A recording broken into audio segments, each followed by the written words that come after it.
So there's been a lot of recent media about vitamin D deficiency. Can you help us to understand what it all means?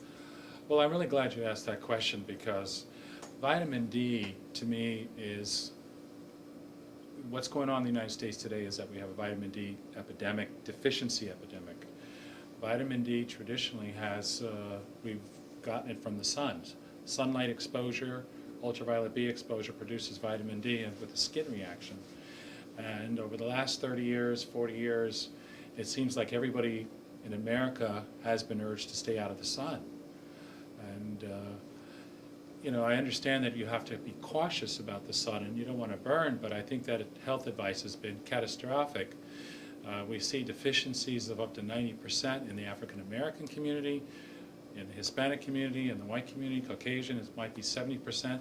And the health ramifications are catastrophic in my opinion, because vitamin D is responsible for not just, as we traditionally thought, strengthening our bones and keeping our muscles strong and in growth and development, but also it's probably the key component for keeping our immune system strong. And an example of that is the winter season, where we have more colds and flu. But if you go down to the equator, where we don't have, where the sun shines year-round, you don't have a flu season or a cold season. And I believe basically the reason why people are getting all these colds and flus is because their vitamin D levels drop. And it has a catastrophic effect on health and respiratory infections.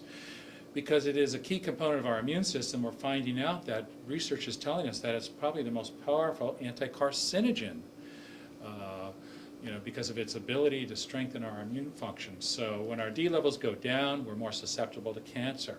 And I think everyone would agree that, cancer rates in America have exploded over the last 20, 30, 40, 50 years. At the early 20th century, cancer was rare in the United States, and now it's dominant.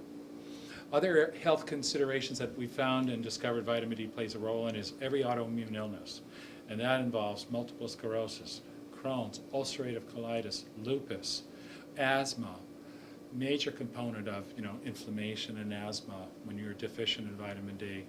We also see it with blood pressure and cardiovascular disease. Simple things like PMS, PMS deficiency can affect that. In the last 30, 40 years, we've had an explosion of pregnancy problems with cesareans, because the pelvic structure of women isn't strengthened enough because they've been out of, pregnant women stay out of the sun. So their pelvic areas weaken, and so studies are showing an implication there. And also all kinds of pregnancy complications such as preeclampsia, which is elevated blood pressure, gestational diabetes. And then some of the outcomes that science has shown us recently, that children born to vitamin D deficient mothers are more prone to gaining weight, respiratory illness, asthma. It's across the board. So in summary, in essence, when we take ourselves out of nature, which is the sun, we've always had a harmonious relationship through our evolution with humankind being part of a sun. You might want to look at it as if we were to remove all the plants and put them in the basement, all our flowers and put them in the basement and remove the sunshine in that relationship, they'd all die. Or else they'd all be diagnosed eventually with cancer and elevated blood pressure and weight gain and diabetes. So there's a similar relationship, and what I recommend to remedy this is that every mother out there, every pregnant mother should be taking 4,000 or 5,000 units of vitamin D through the course of pregnancy. And when you're breastfeeding, vitamin D is not in breast milk, so you want to maintain that amount so the child gets vitamin D through breast milk. For all adults, they should be taking 2,000, 3,000, up to 4,000 units of vitamin D a day. Obviously, if you're in the sunshine in the summer and you have light skin like I do, you don't need vitamin D. You get it naturally from the sun. But we have so many people with brown skin, dark skin, and they're living in northern climates where you don't have sun shining throughout the year, and they've also been scared off by their doctors or dermatologists. And I think this is really, frankly, deadly advice. So try to get moderate sunshine, try to get, exposure to the sun, enjoy it, never burn. And if you're not able to do that, and again in the winter time, make sure you're getting 2,000 to 3,000 or 4,000 units of vitamin D a day. Children should be getting 1,000 units to 2,000 units.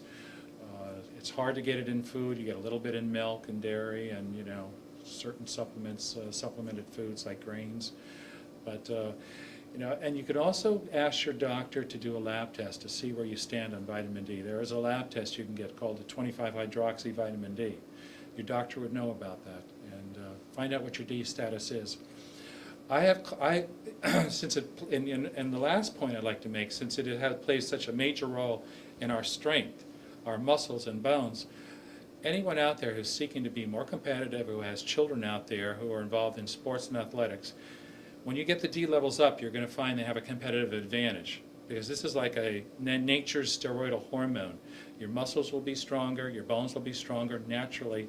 You'll help prevent a lot of muscle injuries, and you'll also find that kids can run faster, jump higher, and have more stamina and more lung capacity. And a lot of Olympic athletes are keeping this quiet as they take their vitamin D and get their D levels up. So multiple benefits. And for those of you who would like to learn more about it, the vitamindcouncil.org or the grassrootshealth.org are two websites that are compiling a lot of this research. Or you can just Google vitamin D alerts and you'll be amazed at the amount of health benefits and science and studies all over the world that are taking place right now. So, in a nutshell, vitamin D. Thank you so much, Dr. Patrick. That is such wonderful information. Thank you for sharing it with us. My pleasure.